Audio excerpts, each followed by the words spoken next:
A 3 años del gobierno Petro está en problemas uno de sus programas más emblemáticos, La Paz Total, que pretendía negociar con Raimundo y todo el mundo que estuviera en la ilegalidad.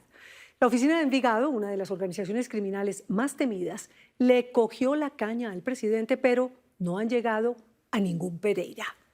A donde sí llegaron fue hasta la Alpujarra, en Medellín, en donde todos posaron para la foto. La nena Arrázola con el detrás de cámara de una imagen que dice más que 1000 palabras. Ese evento, digamos, que se ha convertido como en un hecho muy notorio y visible, la prensa tituló El Tarimazo, corresponde a lo que ha sido el sueño dorado de los narcotraficantes en Colombia y en el mundo entero, que es incursionar en política. No olvidemos que toda esta tragedia comenzó con un individuo que fue suplente a la Cámara de Representantes y al mismo tiempo era el jefe mafioso en Colombia y el más poderoso traficante de drogas, Pablo Escobar. El general Óscar Naranjo Trujillo, que ya está retirado, pero todo el mundo le dice general, habla de esto. De esta imagen que dio vueltas y vueltas por las redes porque uno tenía que verla varias veces para cerciorarse de que no fuera un montaje o una jugarreta de la inteligencia artificial. Participamos en la guerra del Estado, paramilitares y guerrillas. Aunque hay que decir que sí, que fue un montaje, toda una puesta en escena. Ver al presidente Gustavo Francisco Petro Urrego, con alias Douglas, alias Pesebre, alias Lindolfo y alias Vallejo acusados de narcotráfico, homicidio, y de liderar oficinas de cobro como esa mal llamada de Envigado, que ya tiene sucursales, sicarios y narcos regados por todo el país. El sueño dorado de un narcotraficante es que le den trato político porque siente que así gana un espacio de impunidad. Es decir, detrás de la política lo que buscan es tener impunidad y salvarse de las acciones de la justicia. Naranjo vio, como vimos todos el 21 de junio de este año, a estos hombres que están presos en la cárcel de Itagüí. Estuvimos en la guerra desde la época de Pablo Escobar. En el centro administrativo La Alpujarra, en Medellín, como si fueran reinas de barrio, fueron recibidos con pancartas saludando a uno que otro delincuente que estaba allí. Y ahora se sabe, según el periódico El Colombiano, que ellos mismos, los armadores de las oficinas de cobro, habrían pagado buses para llevar gente a este tarimazo. Una foto, un video o una imagen que escandalizó a muchos, que se llevaron las manos en la cabeza, que llegaron al evento con el presidente y su cúpula ministerial y militar. Eso no es correcto. De este lado del tarimazo estaban los ministros, los altos dignatarios como Armando Benedetti, el ministro del Interior, Angie Rodríguez, directora del DAPRE, Pedro Sánchez, ministro de Defensa, María Fernanda Rojas, ministra de Transporte, y al otro lado los presos de Itagüí uniformados con la paz urbana en la gorra, al lado y bien cerquita de Isabel Cristina Zuleta, senadora de la República. Cuando yo digo el nombre de Pesebre, Lindolfo, Berna, Douglas, ¿qué les suena eso? Mafia, muerte, violencia, crimen, habilidad para mantener viva la organización, persistencia en el crimen y realmente un sufrimiento alto de muchas comunidades y también un sacrificio muchas veces olvidado de los funcionarios policiales, judiciales o militares que los han enfrentado. Y estos son ellos, dos de quienes estuvieron en ese tarimazo presidencial. Este hombre es Pesebre, que se llama Freiner Alfonso Ramírez, capturado en 2013 y condenado a 36 años de cárcel por homicidio agravado, y es vocero de las estructuras armadas del Valle de Aburrá. Así es como se autoperciben en estos tiempos. Como secretario general de nuestra delegación. Uno veía a los sicarios de Pablo para arriba y para abajo, haciendo, volando CAIS, todas estas cosas, pero también abusando de la comunidad. Y eso fue creando un resentimiento en personas como uno, que al final pues terminamos de alguna u otra manera en los PEPs o ayudando a combatir al Estado, al fenómeno de Pablo. De ahí la historia empieza guerra tras guerra. Después de la guerra de Pablo con el Estado, como te digo, nos tocaban conflictos con otros combos, pero al mismo tiempo con la policía, después con las milicias, un conflicto que duró más de 10 años. Tenía 17 años cuando se decidió por el crimen. Venía de prestar el servicio militar y ya las armas eran su cotidianidad. La disciplina y ese rigor castrense fueron su carta de presentación para que Diego Fernando Murillo Bejarano, alias Don Berna, lo reclutara en su banda. Don Berna venía del EPL y trabajaba con un grupo de lavadores al servicio de Pablo Escobar. También hizo parte de las Autodefensas Unidas de Colombia. ¿Qué hacía Don Berna? Cuando eso sucedió, pues lo de estos señores que eran los patrones de él. Galeano y Moncada. Sí, y él se encargaba de coordinar con los Castaños y todo el tema de los Pepes. Entonces había una organización macro en la ciudad que el objetivo principal era ese, atacar a la gente de Pablo Escobar. Así fue. Tan cruel como las andanzas de Pablo fueron las de estos hombres que se hicieron llamar los Pepes, perseguidos por Pablo Escobar y que tienen su génesis cuando en otro arrebato perverso asesinó a 2 de sus socios, Fernando Moncada y Kiko Galeano, y Don Berna desde entonces asumió la venganza de sus patrones, que eran algo así como la máquina lavadora de la plata mafiosa de Escobar. Estos carteles iban apareciendo sobre muertos y ataques terroristas contra todo lo que oliera a Pablo Escobar, y de ese combo hizo parte Freiner, un tipo de comunas que fue volviéndose un criminal, y lo dice sin escrúpulos. ¿En qué sector te criaste? En Robledo del Pesebre. Nosotros empezamos como una autodefensa que aún en Medellín no existía la autodefensa, precisamente de combos como ese o de las mismas milicias, que muchas de ellas fueron financiadas por Pablo.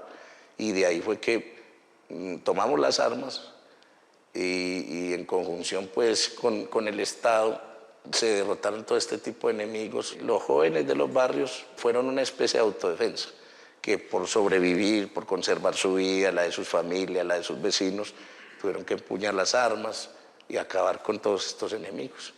Y los enemigos nunca acabaron. Mataron a Pablo Escobar y la guerra se fue reciclando, sofisticando, hasta hoy tener comunas enteras bajo el dominio de estructuras armadas ilegales y muy sanguinarias. Somos las estructuras del norte del Valle de Aburrá. De aquí también viene Sebastián Murillo Echeverry, de los Pepes, un tipo de barba afeitada, de gafas de buena marca, vestido de negro de pies a cabeza y de sonrisa amplia. Así parece que no matara ni una mosca, pero ay, hombre, las apariencias engañan. Mi papá lo mataron en esta guerra pues, que ocasionó Pablo Escobar, donde él sentía la necesidad de controlar todo y a todo el mundo, donde tanto narcotraficantes como empresarios tenían que hacer aportes de dinero a sus propósitos, y quienes no se alinearan con esto pues simplemente los mataban o los secuestraban o les secuestraban a sus familiares. Papá murió a causa de esto también, entonces... ¿Asesinado? Asesinado, sí. ¿Quién lo mató? Pablo Escobar. Lo secuestró y luego apareció torturado y muerto. ¿Tú tenías cuántos años? Yo estaba muy pequeño, pero sin embargo pues esto fue una historia que obviamente marcó mi vida. ¿Qué hacía tu padre? Mi papá era empresario, tenía joyerías, patrocinador de ciclismo. La rabia se le metió entre pecho y espalda y tenía la excusa perfecta, según él, para volverse un criminal. Hoy está condenado a 18 años de cárcel por homicidio agravado, concierto para delinquir agravado, porte ilegal de armas y ocultamiento y obstrucción de pruebas. Si no hubieran existido los Pepes, Pablo Escobar no lo hubieran matado, tan rápido. Si no se hubieran revelado estas personas que se juntaron, porque también se juntaron empresarios, personas de bien que estaban cansados de las injusticias, de que secuestraran a sus familiares, de que los mataran, de que los extorsionaran. De una estructura criminal tan grande, que era la de Pablo Escobar, nace su contrapeso, que son los Pepes. O sea, tuvo que reunirse toda esta gente para acabar con Pablo Escobar. Si no, no hubiera sido... O sea, la policía sola no hubiera podido contra Pablo Escobar. No.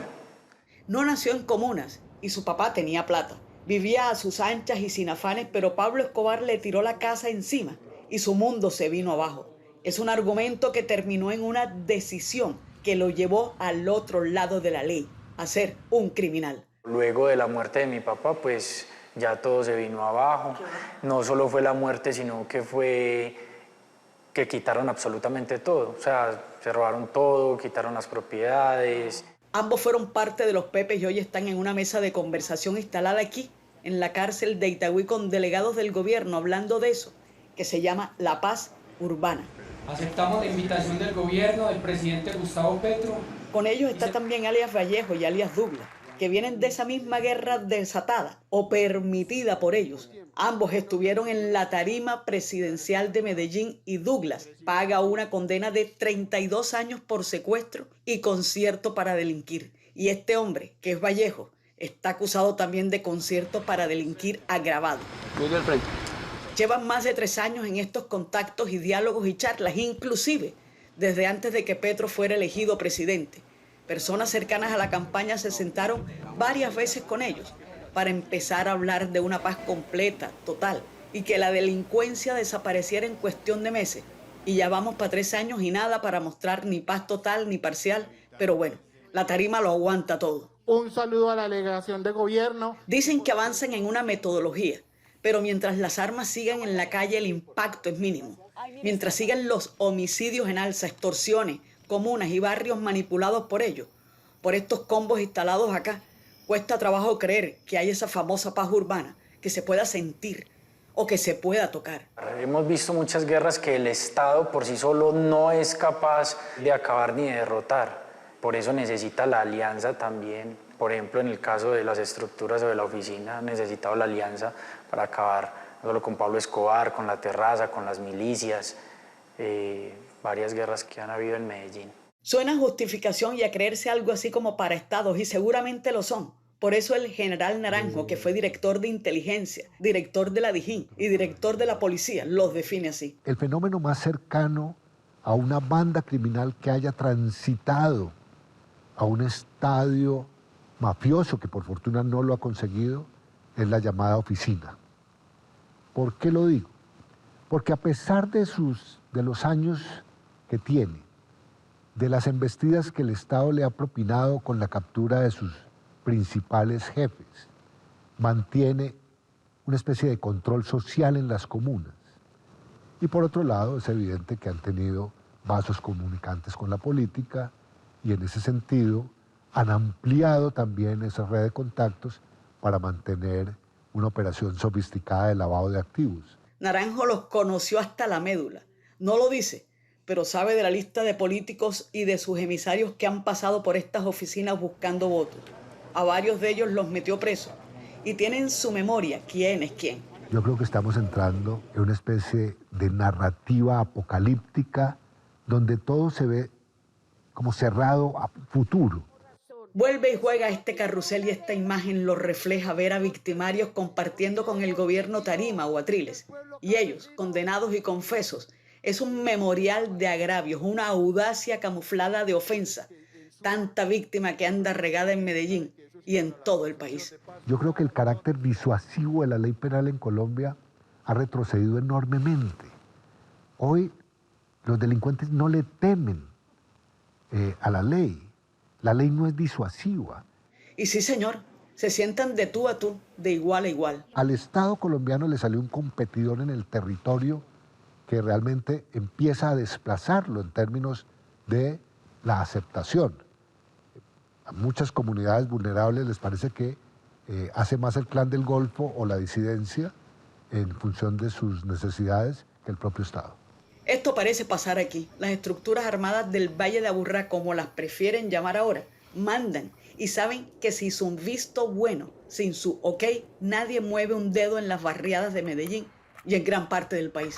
Hoy lo que está en juego es cómo generar más confianza que los criminales frente a las comunidades vulnerables. No solo en la oficina de Envigado, no solo las oficinas de cobro, son la FARC inaugurando puentes, el clan del Golfo llevando mercados, ELN decidiendo quién entra y quién sale del Catatumbo, de Arauca y de tantas regiones más. Estructura oriental de la zona metropolitana.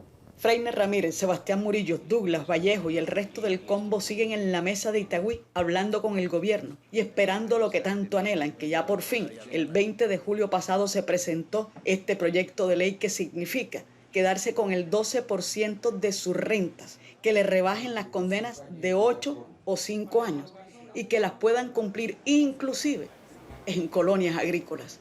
creemos que es necesario ahorita, con apoyo del Estado, mirar qué hacemos por esos jóvenes. Esta cultura tiene que cambiar de alguna forma.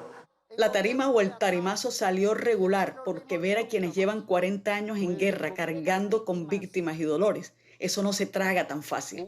No hay decisiones en la mesa y de las formalidades la verdad es que no han pasado.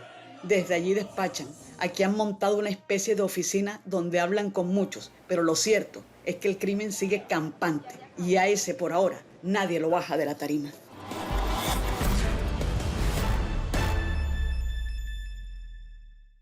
Pero ojo, diciendo lo anterior, para el presidente Petro, toda persona merece una segunda oportunidad y más allá de las tarimas, las conversaciones con las bandas criminales son necesarias porque tienen como fin la paz total, en lo que cree y defiende todavía a capa y espada.